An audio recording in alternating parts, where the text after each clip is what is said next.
The world is full of unexplained wonders, and baffling scientists and theologists for hundreds of years are the questions that defy all explanation, such as, do aliens really exist?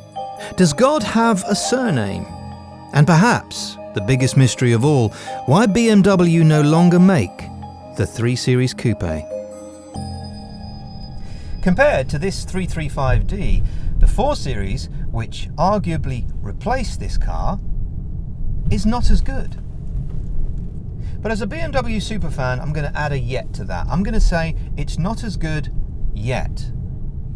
And 14 million of these have been delivered to owners since it was first launched. And when you consider that some of them would have moved on to being an approved used car, that's 26 million minimum people who've experienced something as good as this. Yes, and it also means that BMW have had years of practice making it too, invariably resulting in a level of excellence and mastery with it, which is a good thing if you're thinking about buying one. Plus, if you go for the 335, you're buying a properly impressive car, even by today's standards. Yes, you actually are. 0 to 60 comes in under 6 seconds, 286 horsepower and 423 pound-feet of torque. Lots of power and a really good interior. In fact, I haven't actually seen a coupe that BMW make with an interior as good as this yet, which is a polite way of saying, can we have it back? Every diesel is magnificent, but compared to newer cars, I did notice one very small and minor thing. Both the 335 and the 330 have noticeably heavier steering than the 320, and for that reason the 320 is actually one of my favourite cars in the world.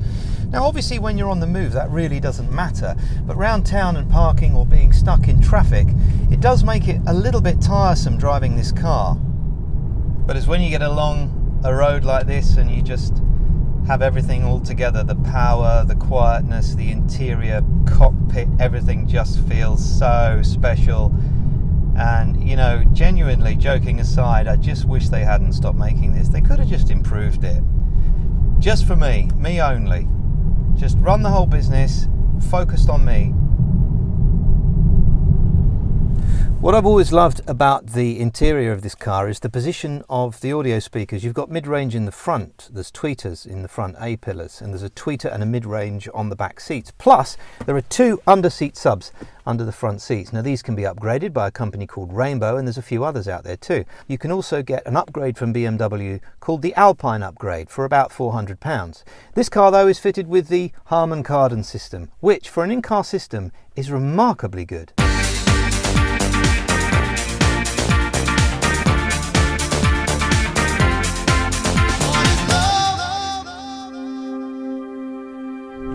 Power is just relentless in this car. It's poised, it's ready, it's aggressive. It doesn't want to muck about, it wants to go. Yes, it does. But let's just pause for a moment, just to look at it.